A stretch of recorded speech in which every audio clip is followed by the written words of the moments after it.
One day in 1995, a man robbed two Pittsburgh banks in broad daylight. He didn't wear a mask or any sort of disguise, and he smiled at surveillance cameras before walking out of each bank. Of course, the police found the robber and later that night arrested him.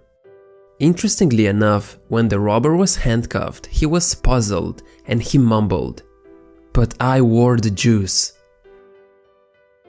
Apparently, this robber thought that smearing lemon juice on his face would render him invisible to bank security cameras.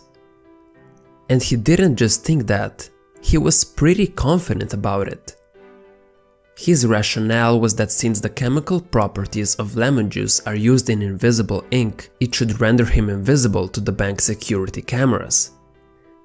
This is obviously a completely dumb way of thinking. But what's interesting is that even after the police showed him the footage of his robbery, he was genuinely surprised that it didn't work, and he thought the footage was fake. The police concluded that this man was not crazy or on drugs, just incredibly misinformed and mistaken. The funny robbery led two social psychologists, Dunning-Kruger, to study this phenomenon more deeply. Specifically, what interested them the most was the confidence exerted by this robber that made him believe he'd be able to obstruct the security cameras with just lemon juice. To investigate this in the lab, they examined a group of undergraduate students in several categories: their grammatical writing, logical reasoning, and a sense of humor. After knowing the test scores, they asked each student to estimate his or her overall score, as well as their relative rank compared to other students.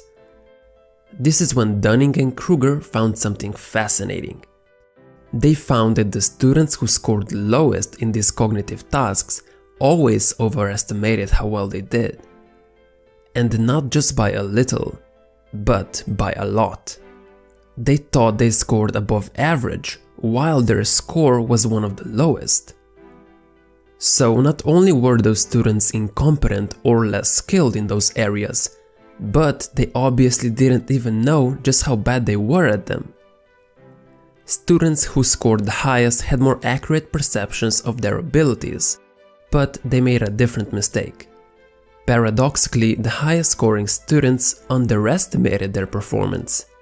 They knew they were better than average at the test, but because it was easy for them, they assumed it was easy for everyone. They didn't know that their ability was at the top percentile. Today, this phenomenon is known as the Dunning-Kruger Effect. Essentially, low ability people do not possess the skills needed to recognize their own incompetence or lack of knowledge. Their poor self-awareness leads them to overestimate their own capabilities. You can clearly see what I mean in this graph here.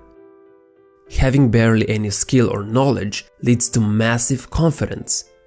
However, when you become more knowledgeable about a certain topic, that confidence falls.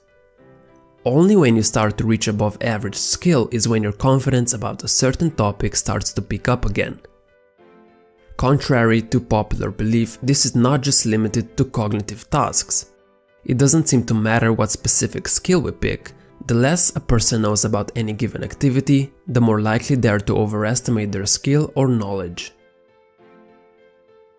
The Dunning-Kruger effect can be observed during talent shows like American Idol. The auditions are usually filled with a variety of good and bad singers. The ones who are bad at it almost never realize how bad they really are. That's why they're genuinely disappointed when they get rejected. The truth is, we're not very good at evaluating ourselves accurately. In fact, the majority of people believe that they are better than average. 88% of people think that they are better drivers than the majority, and even elderly people rank themselves among the best drivers. A more interesting example is that 94% of professors assume that they are better in comparison to their colleagues. We judge ourselves as better than others to a degree that violates the laws of math. But why? Why does being less skilled make you more confident in your abilities? I'm going to help you visualize how this happens. This is Mike. He's an amateur photographer. And this box represents how much he knows about photography. And this is how big he thinks the field is and how much there is to know about it. With this reasoning, he's easily at the top percentile of all photographers.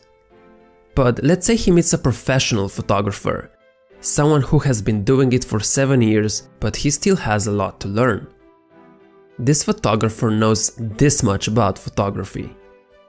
But he also knows that the field is much larger and there is this much to know about it. Because this photographer is more knowledgeable about the subject, he knows that this gray area exists. However, Mike does not. Now you can see why Mike is so confident in his ability. He has no idea just how much he doesn't know. Because he only has a little knowledge of the field, he doesn't know that it's way more extensive than that. And because he doesn't know what he doesn't know, he thinks he knows 90% about photography. Meanwhile, experts tend to be aware of just how knowledgeable they are, but they often make a different mistake. They assume that everyone else is knowledgeable as well, mostly because others exert so much confidence. In this instance, the photographer is aware he only knows about 70%. But if he met someone like Mike, he would underestimate himself. 90% is better than 70% after all. We are all susceptible to the Dunning-Kruger effect. But how can we prevent ourselves from falling prey to it? Well, the answer is you should strive to educate yourself as much as possible. You're not expected to know everything after all. Thinking you're always right is a clear sign of foolishness. It seems that the more knowledge people have, the more they realize how little they know in reality. In other words, the more people know about a certain issue, the more they realize how complicated, unexplored and extensive it is, and how many things they do not understand or know yet. It's a beautiful paradox in which the more we study something, the less we know about it. On the other hand, people who dabble on the surface of anything they pursue will never know how much they still have to learn. In the Dunning-Kruger experiment, unskilled or incompetent students improved their ability to correctly estimate the test results after receiving minimal tutoring on the skills they lacked. It's helpful to have someone who is ahead of you show you what you have yet to learn. So, next time you feel confident that you know a lot about something, take a closer look at the topic, as it could be that you're a victim of the Dunning-Kruger effect. You just might not know what you don't know. Thanks for watching. If you enjoyed the video, hit the like button. And if you're not subscribed, make sure to subscribe. This way you won't miss out on more videos that will make you better than yesterday.